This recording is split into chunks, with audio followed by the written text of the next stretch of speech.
Welcome back to Bitch. Welcome back to Obituary. I'm Spencer Henry. And I'm Madison Reyes. And we're two fucking hot bitches. And we're here to fucking tell you about the funeral industry in a way you've never heard it before. So get ready for your minds to be blown. Get blown up, baby. Or maybe get cremated. How about that? How about that? Is it hot in here or is it just us? We're going to blow you up. And we're going to blow you. Wait. What? I have an article that actually goes with that. Oh, with blowing up? Yeah. Well, Madison. I'm sorry. I know.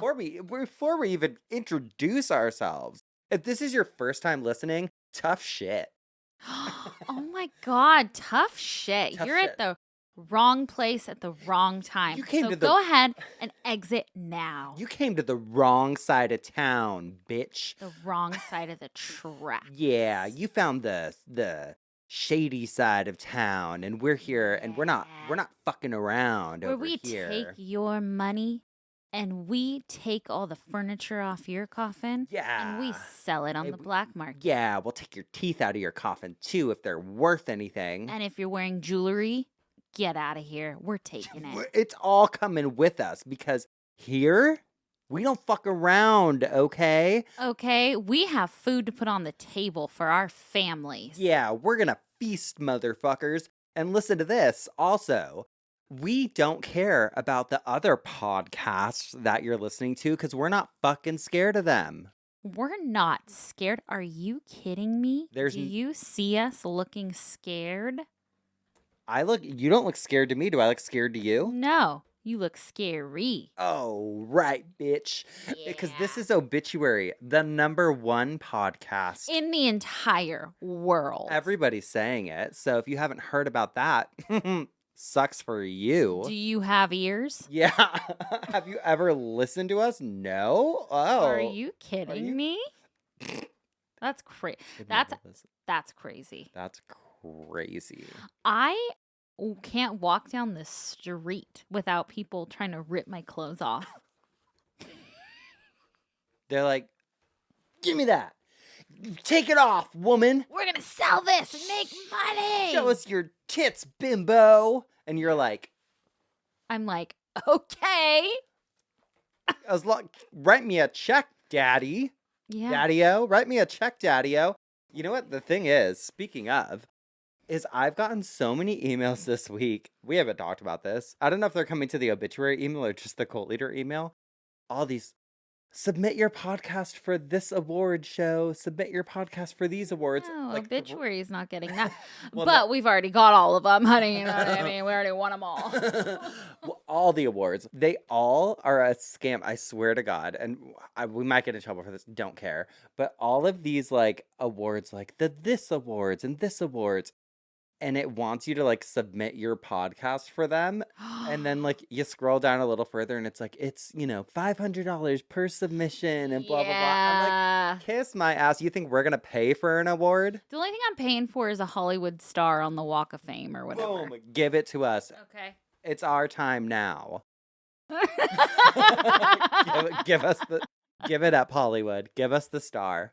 They're trying to hold us back is the problem. They're trying to hold us back. They want us to be all buttoned up and corporate. Well, kiss our ass. That's what we say. We don't want to be. What do you think? Yeah. You think death is corporate? Nothing corporate about death to me. You know what? What? You're so off to the side. Scooch in a little. Come on, get comfortable, girly. Come on, get comfortable. My God. We got a show for you. Oh, also, sorry, we're about to have the luckiest motherfucking month ever because it's my birthday. It's her birthday. Birthday.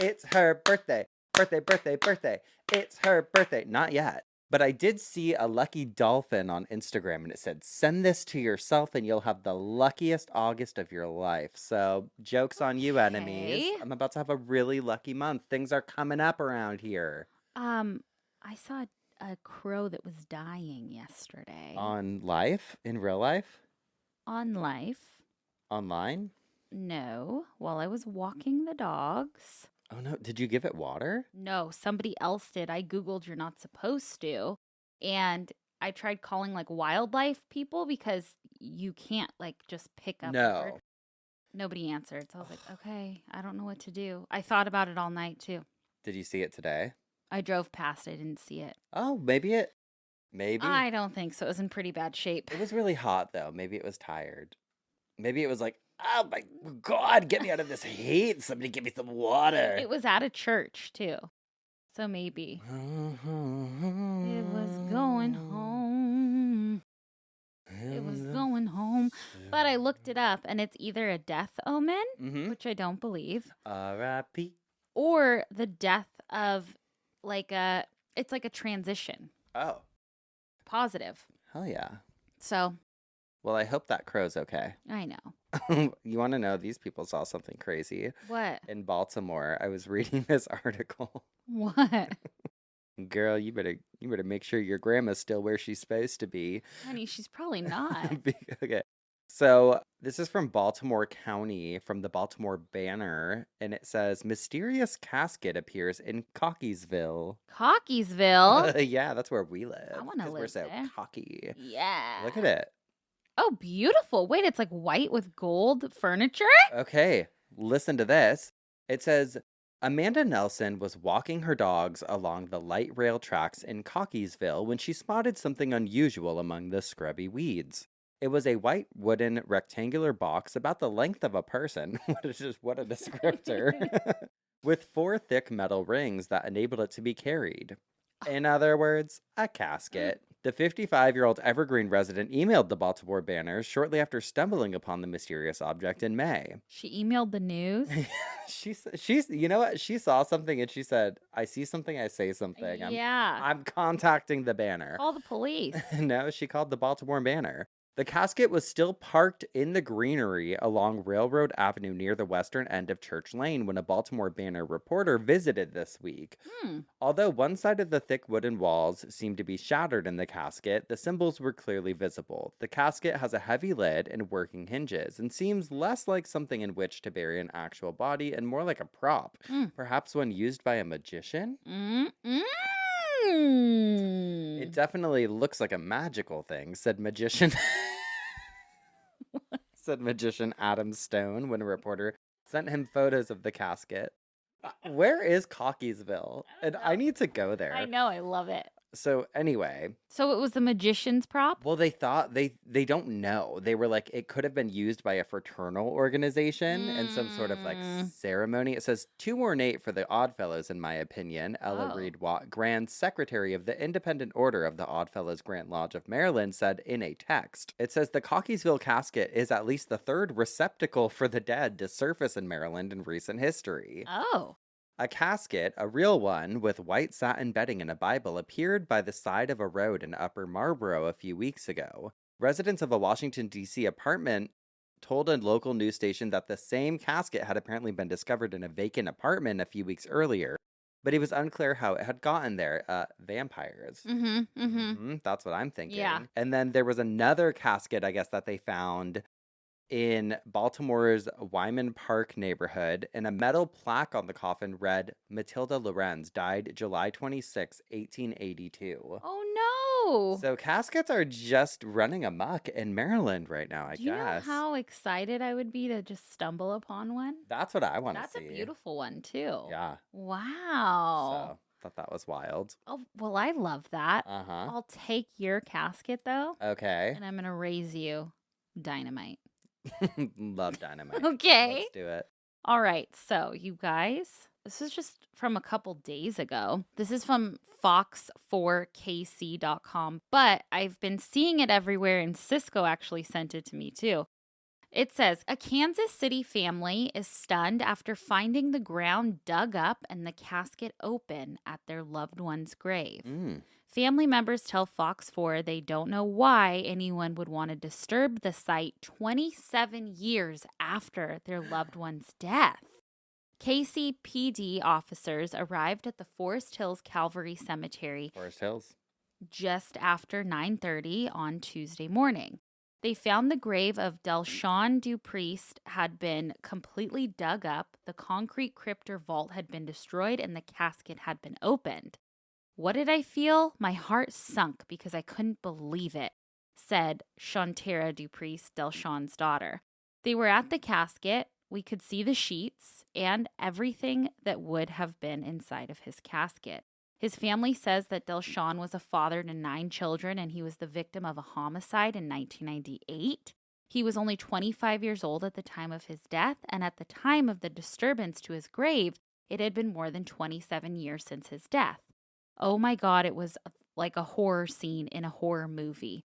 I've never seen anything like it in my life, says his mom. I don't know how it was, how they did it, but what they did was tore my son's grave up. The article goes on to say, how could you stomach it? How could you stomach this smell? Because the smell that I smelled, how could you? It smelled like death. Bland Hood said it's hard for her to understand what someone would be looking for after so long. It ain't like it was retaliation against him, she said, like he did something to somebody maybe a year, 5 years ago or something, but 27 years and you decide to come and you want to dig him up for something and we don't know what? Anyway, it goes on in this article, but there's video of it and they're like, it's like it got blown up. Desecration. It's crazy. Girl, I'm going to prank you after you die.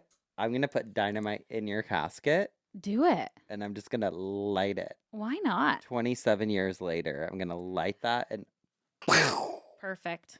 I love it. Why not? Well, I mean, we've been seeing a lot of explosions lately with the 4th of July just happening. And you got to be careful. I've been seeing all these nurses like it's the wildest time of year for us. Oh, I saw this thing that was like welcoming all of the fingers into heaven.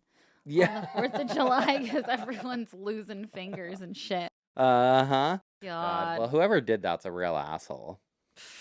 You're not kidding, man. And speaking of, I'm not going to read the title of this one. Okay. Am I the asshole if I, 70 female, which I love that a 70-year-old woman's on here, Yes, decide while having my will created to leave all of my money and assets to 3 charities instead of my family? Okay. I have a 401k and 2 homes along with jewelry and cars.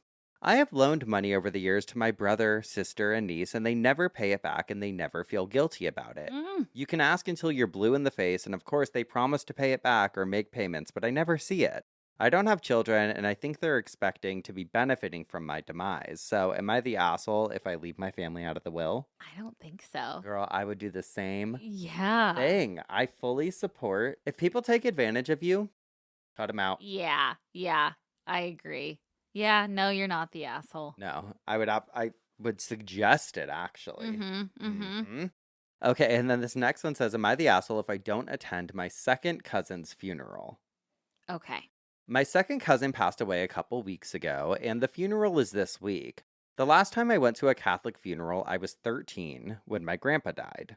Seeing a dead body was traumatizing, especially seeing him when he died / at the funeral. You were around 13, right? When you saw your first body?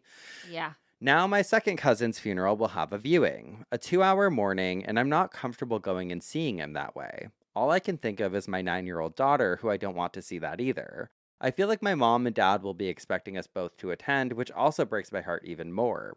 I don't want to hurt anyone by not going, but I also don't want to hurt my heart or traumatize my child. Would I be an asshole for not going and telling my mom I don't feel comfortable attending?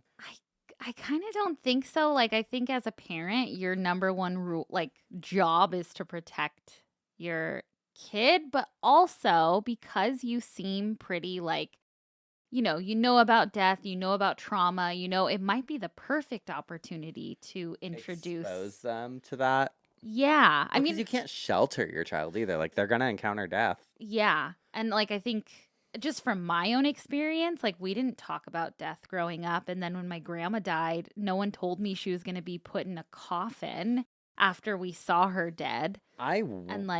Feel like I would want to raise my child going to as many funerals as possible to be like, look at all, to make it like a natural thing that happens. Right. And we do talk about all the time how we're so removed. So while I don't think this person's an asshole, I think their intentions are good. I don't know. I think not an asshole, but yeah, this could be an opportunity, a learning opportunity. I don't know. Sure. Yeah. Agreed. Well, speaking of a little learning lesson, I have a listener email from a Geoff about a little lesson learned. This says, Heidi Ho, Spencer, and Madison, and of course, all fur babies. I have been a long-time listener, first-time emailer. My sister and I listen religiously and often discuss your show at the gym. Sound familiar? If it does, that's because my sister emailed you a while back about us bonding over your podcast and learning from it while my dad was undergoing cancer treatments. If not, that's cool. I can't even remember what I had for breakfast. I just listened to your episode in which Spencer shares stories about children calling 911, which, first of all, incredible. But I'm focusing on the first one you shared, the one about the child calling 911 because his mother ate his ice cream. Bitches, do I have a story for you. Oh, hell yeah. Way back in the year of our Lord 1980 something, my sister did something similar. Grab a carpet square and I shall tell ye a Oh my tale. God, carpet squares, remember? Yes.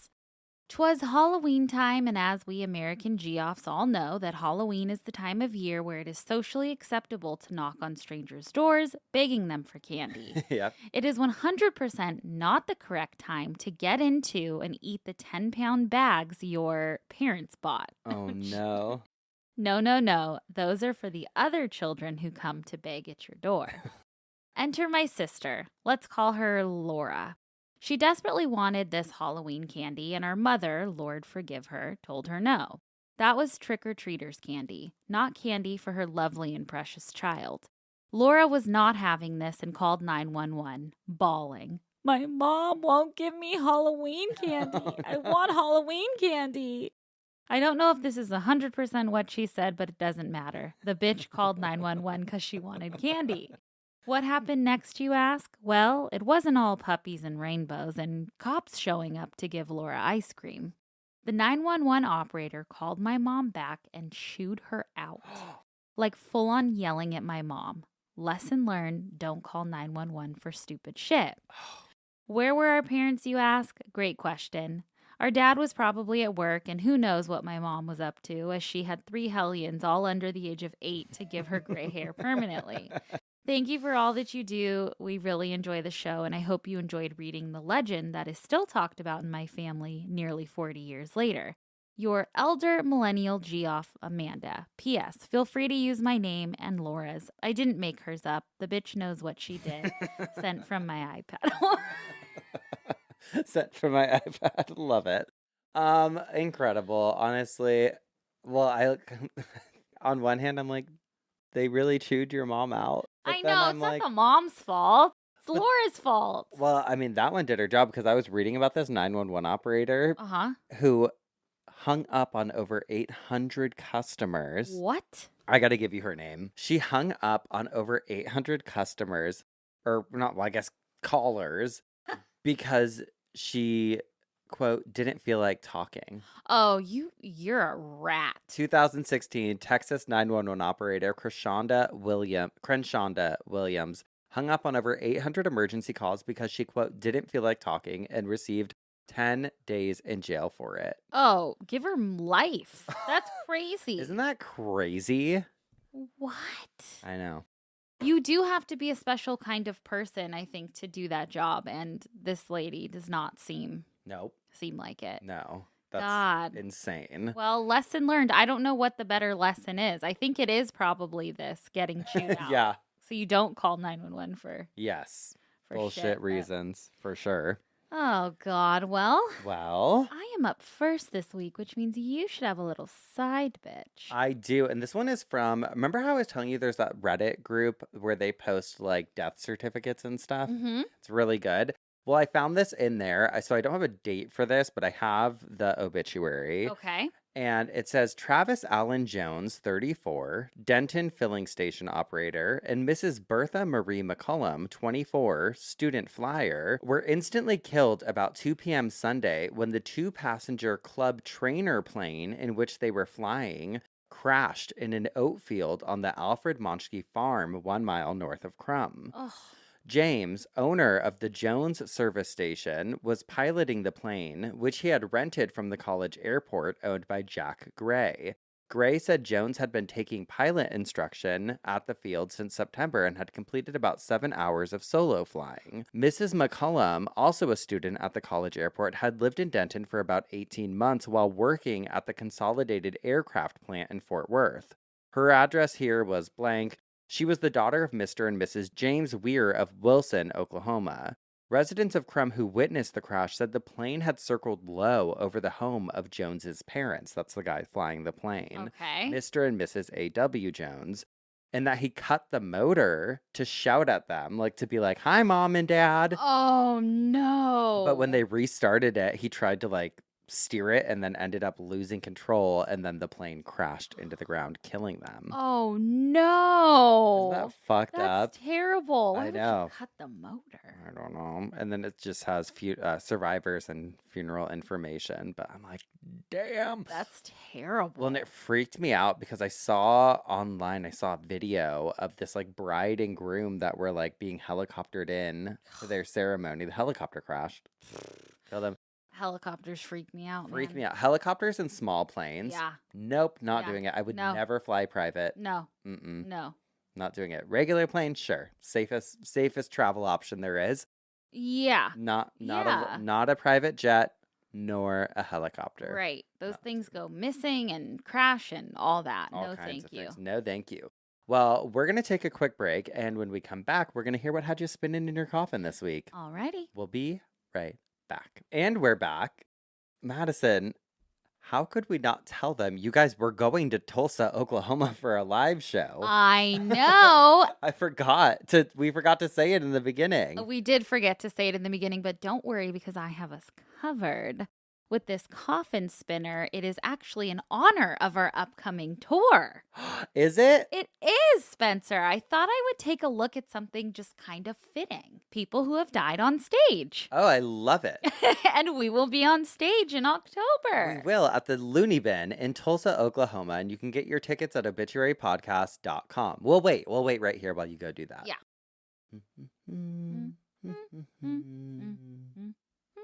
Okay, you got your tickets? Got your tickets? Ready? Ready for it? Okay, so yes, I want to talk about people who have literally died on a stage in front of an audience. Love it. Some of them collapsed during a song. Some literally died while telling jokes. And in a few cases, the audience thought it was a part of the show, which I will get to. It's wild. So let's talk about some of the most dramatic exits ever. If one of us died on stage, it would be kind of great for the show. I will just say that. Oh, our numbers would skyrocket. Don't get any ideas, anybody.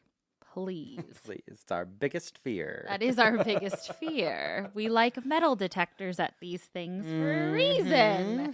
Okay, so I thought I'd start us off with someone in honor of you, Spence. Okay. Tiny Tim. I remember you telling us. About his funeral. Yes. Yes. Just like briefly mentioned it, Yes, though. yeah. Which I would actually like to dive into his funeral because it's open casket, the whole thing. But we've never talked about how he died. Okay. Can you give us a little Tiny Tim? No. You can't? I've done it. A little tiptoe through the window. Okay. For those listening that don't know who Tiny Tim is, his actual name is Herbert. He was an American singer who really rose to fame in the 1960s, best known for his cover of Tiptoe Through the Tulips, that creepy, haunting song. Well, in the 90s, he was still alive and kicking, but he did have a lot of health issues. He had already suffered a heart attack and he had diabetes. But on November 30th in 1996, he was performing for the Women's Club of Minneapolis. He did it was like a benefit concert. He ended his concert with his iconic Tiptoe Through the Tulip song. And he turned to exit the stage as everyone was clapping. And as he did, he had another massive heart attack and actually collapsed in his wife's arms, who was on stage with him. Sad. And he died shortly after at age 64. God. I know. Okay, this next performer was a famous comedian. He was most famous in the 1930s and 40s. He did this Greek character called Parky. His name was Harry Einstein. He's the father of Bob Einstein and Albert Brooks. So I thought you were saying Alfred Einstein or Albert Einstein. Albert Einstein. Yeah. No, Albert Brooks. Alfred Einstein.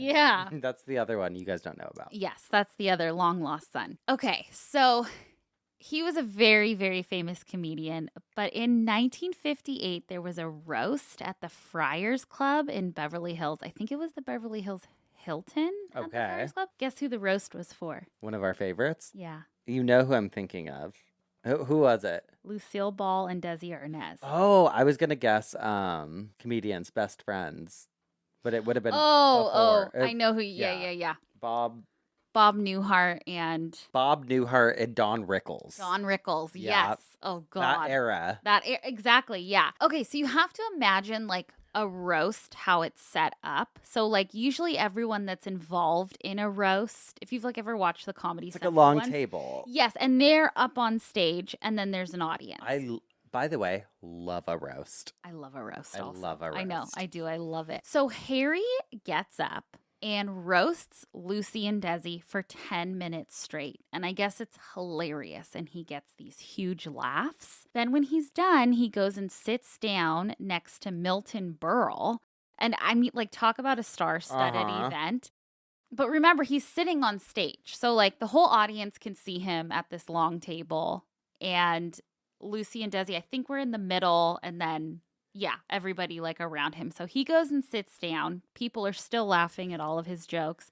There are pictures of him sitting down right after his roast, like sitting next to Milton Berle. Uh-huh. Well, suddenly he slumps over onto Milton's shoulder. No. Mind you, again, the audience and even the attendees on stage are still all laughing and applauding, honestly thinking that this is like kind of part of his act. Then Milton Berle is like freaked out and yells, "Is there a doctor?" And shit starts to get fucking serious, okay? I guess 5 doctors were actually in attendance at this roast, and they ran on stage and scooted Harry backstage behind a curtain.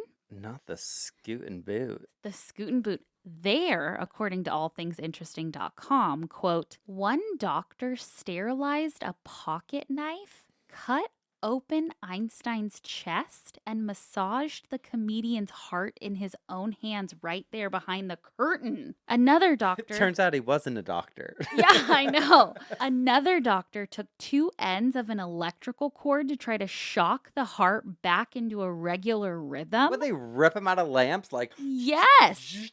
Paramedics arrived with a pulmometer machine and blood transfusions. Einstein's wife watched in anguish and cried on the shoulder of her 18-year-old son, Clifford. yeah, girl, if they ripped out my husband's heart and fuck. Is that fucking crazy? Okay, but then it goes on. While doctors worked on Einstein, Milton Berle, appealed to Tony Martin to sing a song to the audience. Get out there. This is like Tony, sing him a song. Pure chaos, okay? Oh His my God. sad choice of song was There's No Tomorrow. It goes on to say George Burns, also in attendance, sang as well. In between laughter, the pulmometer machine was heard in the background. Martin's choice was ironically fitting. Yes, this is insane. Doctors tried in vain for 2 hours to resuscitate the beloved Take him to comedian. the hospital, girls. I What know. do you mean? I know.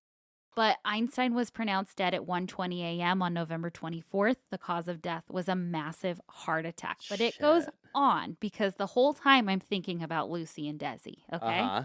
It says, quote, Arnaz, Einstein's dear friend, said as the closing statement of the evening, "This is one of those moments that Lucy and I have waited a lifetime for, but it's meaningless now. They say the show must go on, but why must it? Let's close the show now by praying for this wonderful man backstage who made the world laugh." What a fucking tragedy! Damn. But I would also pay money to be in attendance. Imagine that, like, I Hollywood I hope history. no genie comes near me right now because that's going to be one of my wishes. I'm going to be like, send me to the roast. I need November, whatever, 1958. I need to be there. Could you imagine the chaos? It's like, and now the end is. His heart's in someone's hand being massaged. Next place, the final. I can't imagine. Fucked up. That's crazy. Okay. But girl, let me have an exciting outgoing like that. That's true. I mean, and comedic, I Girl, guess. imagine we're at a fucking improv club and they're like, you have a heart attack on stage. They're back there like Cutting my chest open. and I'm just singing a song on stage. I'm like, Like, this is my chance. my big break. Well, I prepared a little number. Could you imagine? Well, just in case.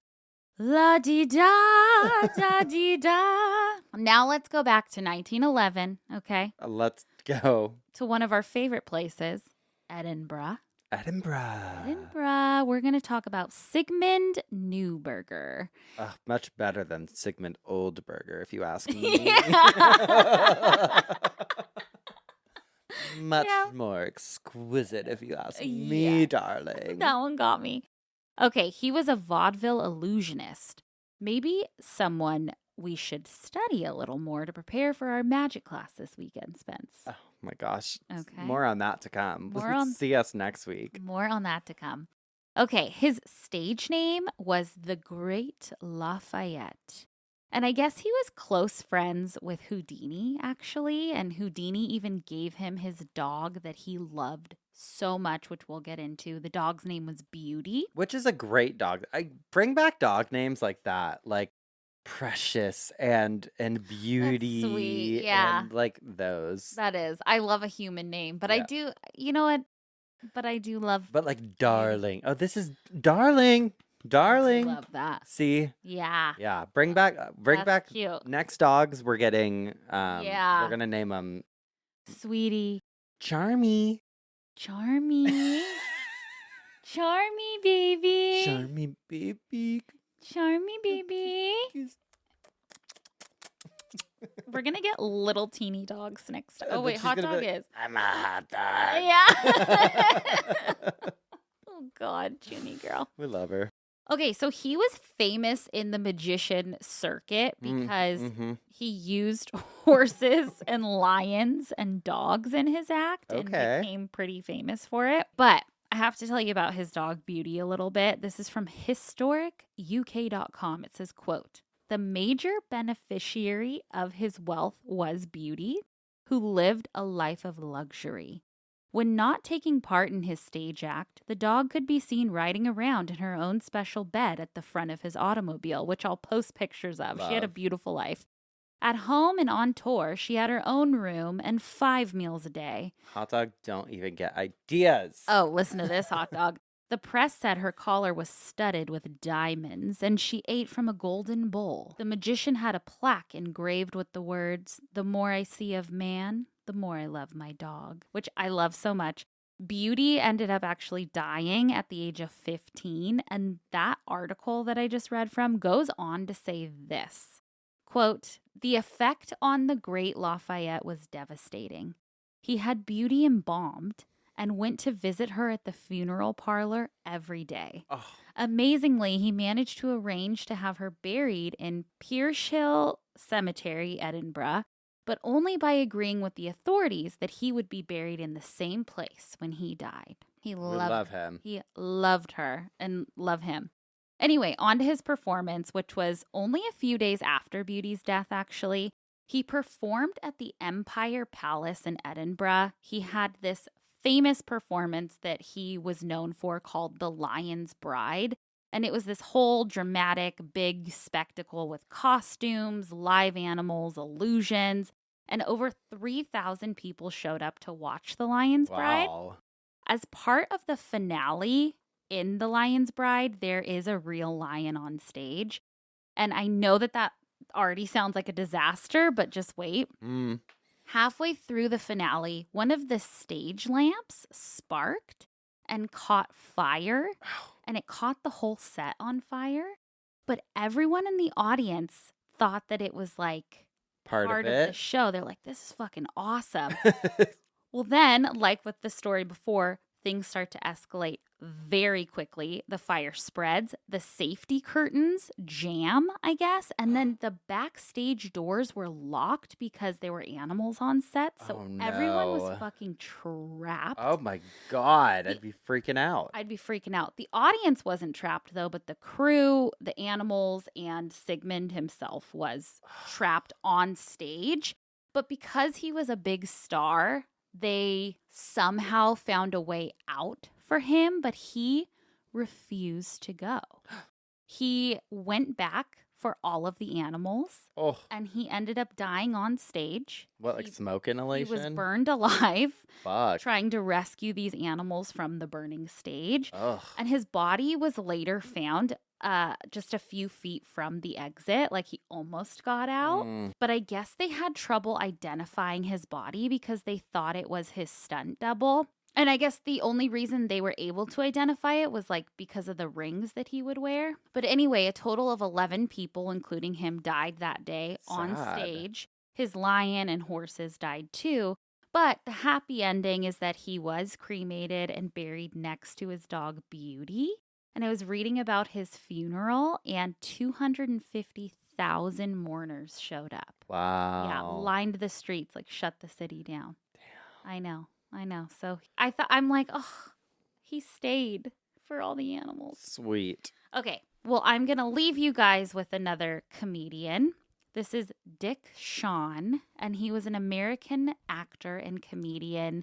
His heyday was during the 1960s, and he was kind of all over the place. I didn't know who he was, but I haven't heard him. Yeah, but he was on, or he was in The Producers. He was in It's a Mad, Mad, Mad, Mad World. He would like take over for Johnny Carson when Johnny Carson was away. Like he was in that whole circuit. Okay. Okay, so in the 1980s, he had this one-man show that he would tour with. He was super eccentric. He was absolutely not politically correct.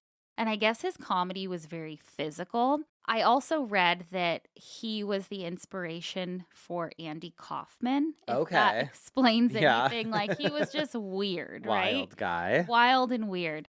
So in April of 1987, Dick was performing at the UC San Diego's Mandeville Hall. His whole comedic bit that he was doing that night was this like political satire thing. So he pretended to be like a sleazy politician and was talking about nuclear war and all of these big topics of the time, which nothing's changed. But at one point, he says something like, "If elected, I will not lay down on the job." And then he collapses face down on the stage, lays down on the job. Dead. Okay? This absolutely kills, though. The whole audience goes wild. They're losing it. They're cracking up. He's just laying there face down. And I guess it's like documented that people were yelling, "Take his wallet!" Like they were in on it. They were like, "Oh, this Love is it, eating it up. Yeah, take his wallet." Imagine your soul leaving your body and you're just like, I fucking I kill. probably love it though. You got to find a laugh. I know. But because they were all thinking like, "Oh, that Dick, he's just doing his political bit." But he continues not moving. And then eventually some stagehands realize this is not a bit. Someone from the audience runs up, who turns out to be a doctor, and administers CPR. But in the end, he had a massive heart attack and was pronounced dead that night. Honestly, the timing is impeccable. For a comedian, I think he probably appreciated it. Yeah. Yeah. Yeah, absolutely. Can't write that. Can't write that. God, but there are so many crazy stories like that. Oh, I definitely want a part 2 on those. Yes, absolutely. So catch us on stage. Come see us on tour. I love it. Oh my gosh. Okay, well, let's take another quick break. And then Uh-huh. when we come back, we'll hear what had Spencer spinning in his coffin. We'll be right back. And we're back. Spencer, what had you spinning in your coffin this week? Well, girly, we got to thank the Cult Babes for this week's coffin spinner. Always thinking those cult babes. Because the sweetest Cult Babe named Julia sent in a little leader last week, and the tea was scalding. Oh, I love it. Okay. I let's literally hear it. scrapped my coffin spinner that I had originally planned so that I Really? could talk about this. Okay. When I tell you this was, oh my God, worthy, Oh, I I can't mean it. wait. Shocked nobody else has written in about this before. Shocked we'd never heard of this before. So it's no secret that there is a lot of really sketchy stuff that goes on behind the scenes sometimes in funeral homes. Mm-hmm. I mean, we've talked about some scandals out there. Hello, the Mhm. Lamb Funeral Mhm. Home, amongst others. that we've talked Tri-state. about Tri-State Mm-hmm. crematory scandal. We've also talked about some insane stories of hospital fuck-ups, from not announcing a patient's death to losing their bodies. Mm-hmm. Well, this story combines all of the above and mashes them up into a real-life horror story. Oh, God. This is the story of the skin hunters. What? That's what they're called. Oh, fuck. All right, our story begins in Łódź, Poland, which is a gritty post-industrial city where, in the early 2000s, a local newspaper was about to uncover one of the most horrifying scandals in medical history. But to understand how this horror took root, you have to understand the landscape. So Poland's funeral industry, it doesn't feel that long ago. I guess that was, like 21 years ago Mhm, now. But especially back then, the funeral industry in Poland was unregulated, very competitive, and funeral homes were desperate for quote unquote clients. And ambulance workers were often the first on a scene of a death. Okay. So imagine this. Someone you love has just passed away. Maybe they had a heart attack on stage. Yep. Who knows? Mm-hmm. The paramedics arrive, you're distraught, and then, seemingly like magic, a funeral director shows up just minutes later. Coincidentally, already briefed, already prepared to take care of your loved one. It's like, oh my God, thank God, I Yeah. don't have to worry about this. It might be a little strange, but it gets fucking wild. In 2002, these two journalists, Tomasz Potora and Marcin Stelmasiak from Gazeta Wyborcza and Radio Łódź, Mm-hmm. published an expose titled Łowcy Skór, aka the Skin Hunters. Oh my God. What they uncovered and what they exposed was a decade-long black market conspiracy within the city's ambulance service, where paramedics, nurses, dispatchers, even doctors were allegedly selling the names and addresses of the newly deceased or soon-to-be deceased to local funeral homes. What? For every body that these ambulance drivers or dispatchers, doctors, nurses handed over to the funeral homes, they earned a cash kickback between 1,200 and 1,800 zloty, which is like their form. It's a few $100 per corpse, basically.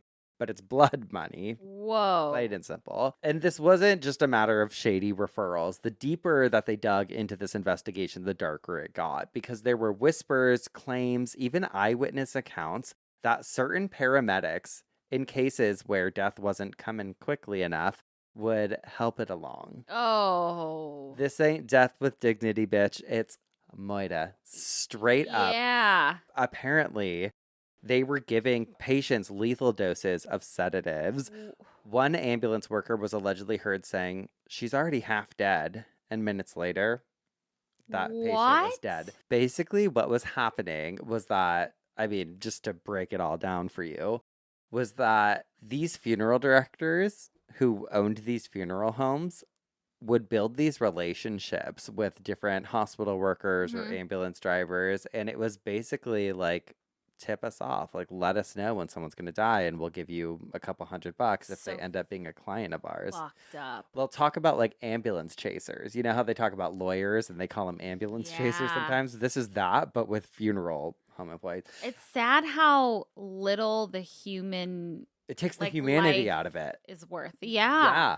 And well, I think what's even more fucked up is that it's one thing if they were just like building that relationship, like, hey, let us know if the family needs, our services, like feel free to pass on our cards. I could see that Right. not being super I'm problematic. sure that goes on. It's a Yeah. business at the end of the day. Yeah. But the fact that they were paying them this money, it incentivized them basically to start letting the patients die in the ambulances or on their way to the hospitals. Oh, Or they were injecting them apparently with lethal amounts of sedatives so that they could collect that cash kickback. that's fucked up. The level of cruelty wasn't just unethical, it was potentially murderous. We don't know for sure how many people were involved in this, but we do know at the center of this web was a man named Dr. Boguslaw, and he was a former ER physician who, according to prosecutors, acted as kind of a middleman. He allegedly coordinated the sales of bodies, directed staff on how to report deaths, and pocketed hefty commissions from the funeral homes in order to get the bodies. His colleagues even nicknamed him Dr. Mengele, which is a chilling reference to the infamous Nazi doctor. Oh, yeah. Sometimes he's referred to as the angel of death. Yeah. Not without reason. This man wasn't just turning a blind eye, he was allegedly orchestrating the entire thing.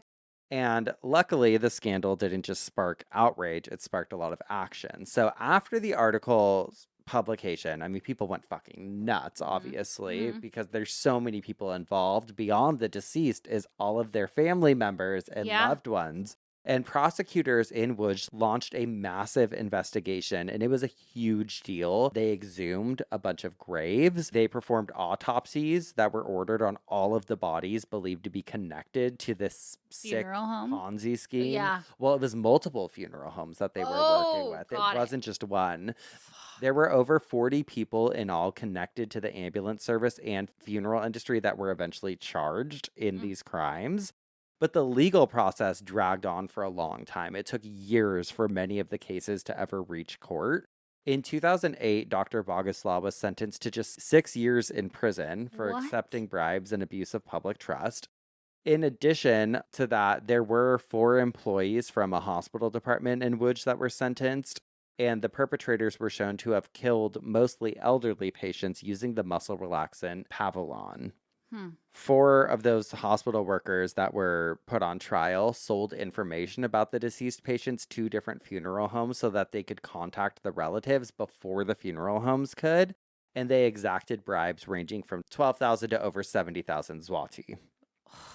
The killers that were tried were Andrzej Norishin. He was sentenced to life in prison for the murder of 4 patients and for helping Karol Bonas in a further murder. He confessed to more than 50 murders to a cellmate, allegedly. Another paramedic, Carol, who was just mentioned, was sentenced to 25 years imprisonment for the particularly cruel murder of several patients. Another doctor named Dr. Janusz Koliński was sentenced to 6 years, and he was banned from practicing medicine for 10 years for willfully endangering 10 patients, which I'm like, that is not enough. Yeah. That medical license should be revoked forever. Absolutely. And then Dr. Paweł Wasilewski was sentenced to 5 years and banned from practicing medicine for 10 years for the willful endangering of 4 of his patients. Their sentences were upheld by the Łódź Appeal Court in June of 2008, and further appeal was rejected by the Supreme Court of Poland on October 27th of 2009. There were other paramedics involved that received lighter sentences because many of them were just charged with passive bribery. And the question of whether actual murders took place was really hard to prove. In the end, none of the ambulance drivers ended up being convicted of homicide, though some exhumations showed signs of suspicious substances in the body. It was hard to tell if they had been, given more than they were supposed to or not. But still, the damage was done, obviously not just to the victims, but as I mentioned, their families. And I mean, and the public trust. The public trust. Yeah. It's like these are people that we're supposed to assume have our best interest in mind or save our lives. Right. And we kind of talked about this. I feel like we dabbled in this a little bit with the organ donor. Yep. There's a lot of fucked up stories out there of Yeah. apparently letting people die so that they can collect on that. Right, right. I mean, the medical industry is full of fucking scandal. That's for sure. I mean, A lot of good, Yeah. but a lot of scandal. Yeah. And all of the funeral homes, though, that apparently were involved Did they in shut buying down? these skins, still operating. What? Still operating today.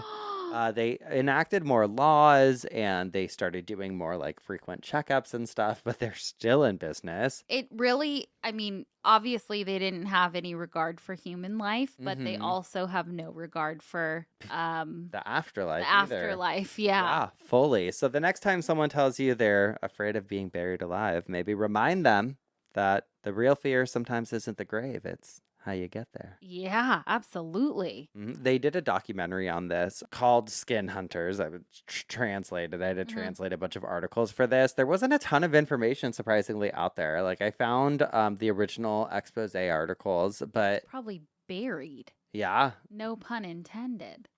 bloop.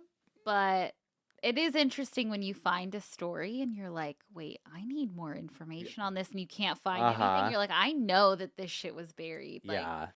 Oh, for sure. God. I'm Absolutely. sure just even Poland doesn't want that Yeah, I reputation. feel like it's probably though like there's so many powerful people connected, like doctors, and we'll also consider Hospitals. too, like Yeah. these funeral homes probably do provide care. Like maybe people have sent their families there, and so they're like, well, I'll give them a pass. Yeah. But yeah, it's fucked up. So Oh, God. I Well, know. thank you. Skin Hunters is a Skin Hunters, wild a name. wild name and a wild game. Yeah, yeah, absolutely. And I mean, I hate to be cynical, but probably happens more than we think. 100%. No, I 100% believe that. And you just, not to sound like a conspiracy theorist, Mhm. but you really, really have to like realize at a certain, or like you really come to this realization at a certain point that most things are not what they seem. You Like have to be your own advocate for everything, too. that, and just you can't believe everything that we've been taught. Like we Mhm. learn about these presidents and we learn about these famous inventors, and then it turns out they stole everything. Like Yeah, it's all totally. rooted in so much mystery and Mhm. bullshit. But like I'm not gonna go on a big tangent right now Yeah. coming for big pharma, but like Yeah, it's yeah. definitely there's a lot of wild stories Right. and more to come Right. on obituary. Mhm. Well, we could say one thing, look at the opioid epidemic. Yeah. All that shit, that whole family that like started, yeah. Just Well, and they want people to get addicted to things. They yeah. want people to be on certain medications so that they can. Which there's a lot of good too. Like I've been on Lexapro for 12, 13 years now, and I feel like it's And look what it saved did my to life. her. Look at me now. No, but I truly feel like it was a godsend, Of but then, course. that's a very small fraction of it. So, All right. Well, let's switch things up. Let's get into some obituaries, shall we? let's do it. I have a little death notice for us. Okay. It's from the Oregonian Okay. from 2016, but it was this article that had like on this day or whatever, okay? Okay. It said in 1944, a month and a day following her Carnegie Hall recital, New York socialite and self described soprano Florence Foster Jenkins died at age 76. Okay, so that's the death notice. So I had to go looking for her because her name popped up a lot while I was researching deaths on stage. Uh-huh. And I guess many people attribute her Carnegie Hall performance to her death. It was actually a heart attack a month and a day later, like this article said, but the press fucking flamed her performance. And I have to read you something. Oh my She was God. this like socialite, thought Uh-huh. she could sing. It was this whole thing. So this is from the Evening Courier, Monday, October 30th, 1944. Widow who can't sing gives $6,000 concert. Florence Foster Jenkins, 76, a widow lady of New York, has a great voice. In fact, she can sing anything but notes. Lady Florence, or Madame Jenkins, as she likes to be called if you are thinking of her as an artist, indulged in one of the weirdest mass jokes New York has ever seen. Fuck. I witnessed it. She gave a quervy recital at Carnegie Hall. on a stage filled with flowers till it resembled an expensive mortuary. She hired the hall. She filled it with 3,000 people who paid $6,000 for the privilege of snickering, squealing, and guffawing at her singing, which she took very seriously. And it goes on and just talks so much shit. But that's what everybody attributes to her death. Oh, Is shit. like how upset she was after the Carnegie Speaking Hall. of roast. Oh, speaking of roast, yeah, absolutely. Damn. R.I.P. girl, but we love a diva. We love a diva who just fucking puts on a show. She was rich. She was a socialite. She thought she could sing. So she books Carnegie Hall, which is like a dream for people. Let us get rich, and then we are going to be up there in Carnegie Hall. Mhm. We're going to be up there. I mean, listen. Come on, Speaking why of not? talentless going on stage, don't forget you could get tickets to our show at obituarypodcast.com. And who do you have? I have this handsome guy, Kenneth Clevin. Very handsome. Look at those lips and those teeth. Eyes dreamy. I want to kiss him. Oh, shit. Well, you can't. Oh, okay. Kenneth was born on June 5th, 1930, and passed away on September 18th, 2024, at the age of 94. And this is his obituary. It says, I'm not a fan of the traditional obituary. Same goes for eulogies. I'm not a fan because I don't believe they tell a compelling story. If I dropped in from another universe and the only thing I read about planet Earth were its obituaries, I would be forced to conclude that its inhabitants were mostly wonderful in nearly every regard. But if I then turned on any channel's nightly news broadcast, I would have no choice but to surrender my previous position. True. Between our obituaries and our broadcast lay the truth. It's the truth that interests me. Everything else is boring. My father's Achilles heel lay somewhere between his heart and his mind. For example, he was a tennis fanatic, both playing and watching. One night when I was 13, he told me his tennis partner had moved and asked me if I wanted to play with him in the morning. I knew that meant getting up 4 days a week around 5:30 a.m., and since I was only 1 year away from working through a 4-year sentence of early morning seminary, well, no. The last thing I wanted was to lose an hour and a half of sleep prematurely so that my dad could work out his wiggles. But to his question, do you want to play tennis with me? I answered yes. At that age, I wasn't in a position to say much else. The following morning, he woke me up at 5:30 a.m., we did our thing, and the routine began. But every now and then, after being roused from sleep, I'd fall back asleep, and my dad would open my door, and he would find me not prepared to hit the courts. He didn't like that, and would deploy a line that went something like this. What's wrong with you? You're the one who said you wanted to play tennis. Such a dad thing. Totally. You see, if you asked my dad if he wanted something and he said yes, that meant he actually wanted that thing. If he did not want that thing, he would not say yes. His yay was always yay, never maybe. His no's always meant no.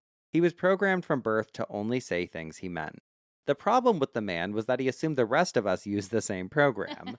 When he asked me if I wanted to play sunrise tennis and I said yes, that meant that I sincerely wanted to play tennis at 6 a.m. But not just that I wanted to play, it meant that I wanted to play just like he wanted to play. He could not fathom how a yes could mean anything other than his yes.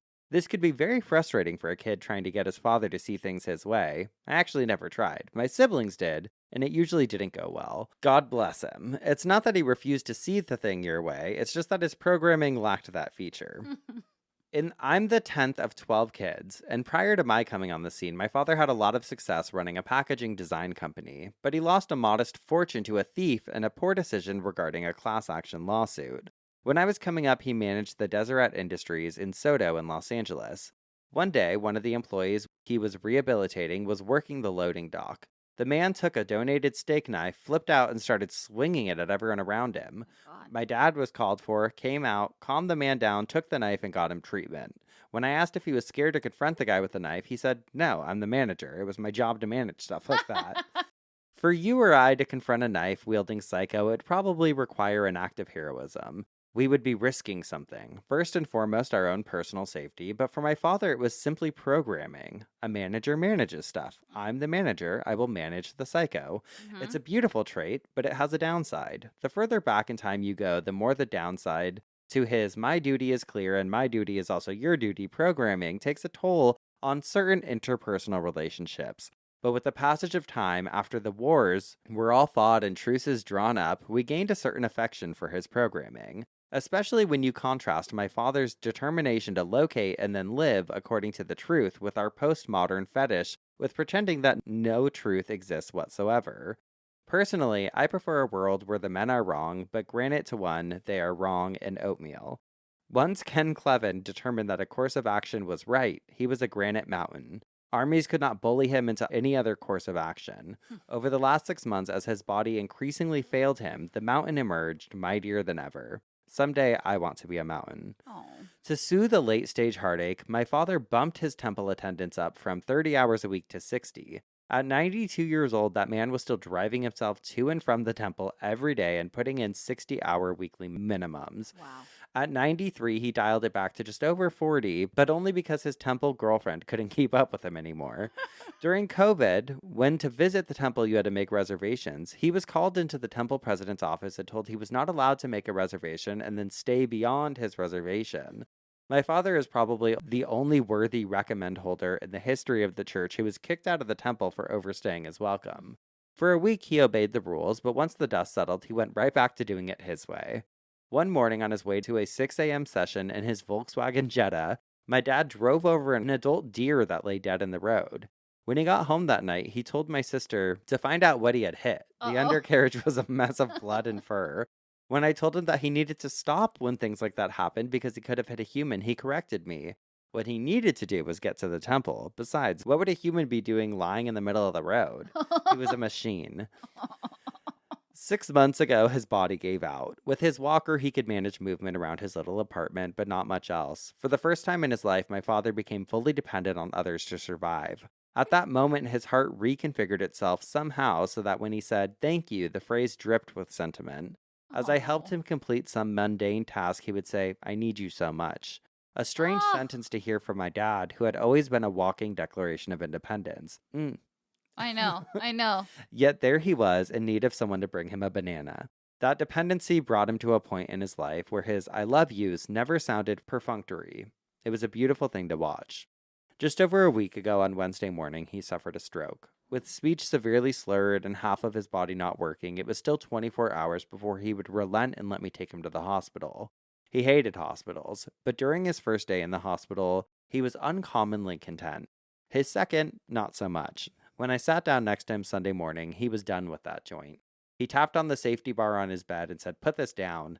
I told him I didn't know how to or why he wanted it down, but with garbled words, he kept saying, "Put this down."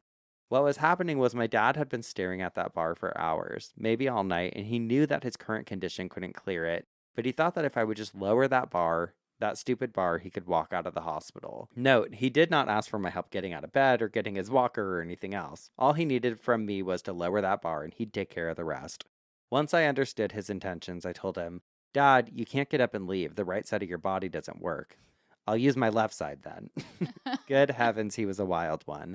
Kenneth Clevin was not extracted from the quarries we're mining these days. He is an anachronism cut from the type of 19th century cloth that allowed his grandmother to put his 15-year-old father on a boat and wish him the best of luck in America. Damn. We loved him. The children who made war with Ken Clevin as teenagers were the same ones helping him to and from the bathroom once his body failed. All night long, in rotation 7 days a week. It was our privilege to sustain our flawed hero during his decline. By so doing, we learned that the commandment to honor our father and mother was not issued to redeem parents. When Mount Sinai thundered its fifth injunction, Jehovah was not hoping to prop up mom and dad's self-esteem. He was hoping to redeem sons and daughters. It was at times, for some, a rocky road to travel with Ken Clevin, but the poet once said, "The course of true love never did run smooth." And that poet was right. Oh, I love him. Such a good obituary. Such a good obituary. Well, I mean, first of all, I love how it talks about if I came from another planet and read your obituaries, it would just be, Yeah. But then turn on the TV and it's so different, which like, is so oh, true. So true. But I just think that guy was incredible. Incredible. Oh, such a great obituary. Got wow. me. It got me. I know. Emotional. I know. Oh, rest in peace. Well, let's laugh a little. Let's laugh a little. We have spun in our coffins. We have bitched our obituaries. It means it's time for some dumb Ass criminals. Who you got? Okay, guys, I have a little newspaper clipping that I found, and it just made me chuckle. I was like laughing picturing this, okay? Okay. It's stupid. Okay, this is from the Ogden Standard Examiner, Tuesday, December 15th, 1931. Okay, it says New York, December 15th. 19 men and women nudists who performed calisthenics unclothed in a 7th Avenue gymnasium were freed Monday by Magistrate Goldstein. He said public decency had not been outraged. 5 other nudists arrested when police raided the gymnasium failed to appear in court. Little nudie gym sesh. Okay, I have to say, and maybe it's something you can look into for cult leader. In the 30s, it was insane the amount of nudists. There were so many newspaper clippings of nudists and them rioting and police having to throw itch powder at them. They would throw powder at them that made them itch all over. That's how they combated them. Damn. And there were these like nudist cults. Yeah. Okay. So, love that. I will look into that, yeah. actually. This guy? Cool guy. Cool guy. Look at his hair. Wait, yeah. Cool guy. He looks like he got fucking electrocuted. Yeah. This is from the New York Post. This man, he just had the birthday of all birthdays. I love. Okay. Okay. He's a birthday guy. Okay. This article says, all aboard the crazy train. Did you see Ozzy Osbourne's last? Yes. Oh, so sweet. So sweet. Okay, a man in Florida was arrested on his birthday Friday after authorities caught him absconding with a trackless sightseeing train and even picking up passengers while high on meth. Jonathan Patrick Winslow was celebrating his 57th trip around the sun on a raucous Independence Day when he turned up at the Conch Tour Train depot in Key West and allegedly weaseled his way into conducting one of their vehicles. Winslow allegedly bamboozled a well-meaning employee into forking over the keys after claiming he used to work at the company years prior and requesting a tour of the train. Okay. The confused employee was left in the dust when Winslow allegedly sped away, thinking that surely the stranger must have had permission to take the train. He did not have permission to take the train, the police said.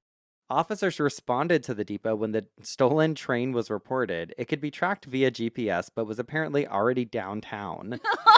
He was out of there. Authorities had a general idea of who they were looking for almost immediately, as Winslow had left his Kia still running in the parking lot of the depot, blasting rock music, according to an arrest report. Police were, it doesn't say what kind of Kia, but I bet it was a Kia Soul. Police were able to nab Winslow, and the train was intact. Somehow, he'd gotten 2 oblivious strangers into joining him for a ride, authorities said. Winslow exhibited rapid speech and appeared excited, even when police told him about the charges he'd face. He claimed he only borrowed the train, and again insisted he used to work for the company and that today's my birthday, according to the report. Let him do it. Here's a picture of one of the trains. Wait, that's the train? Yeah. Hauling ass. Hauling ass downtown, picking people up like, let's fucking go. He was carted off to county jail. When he was searched, a corrections deputy allegedly found a pipe hidden in his pocket. He said, it's a weed pipe, but authorities said it was a methamphetamine That's meth, pipe. girl. The short-lived conductor faces charges for burglary, grand theft auto, and possession of drug paraphernalia. I love him. Free him. Let him go. Let him go. It's his something birthday. Fun. You know what? Everybody acts a little crazy on their birthday. Come on. That is so cute. His little train. Choo-choo. Choo-choo. All right. Well, we're going to go hop on the meal train. We're going to go hop on the train to dinner time because I'm fucking hungry. Yes, we're still hungry, even after we ate. Even with after this we ate episode. that. Yep. We ate it. Ate it up. No crumbs. We'll be back next week for some more coffin spinners. And obituaries. And dumb ass criminals. Choo-choo. Chugga, chugga, chugga, chugga.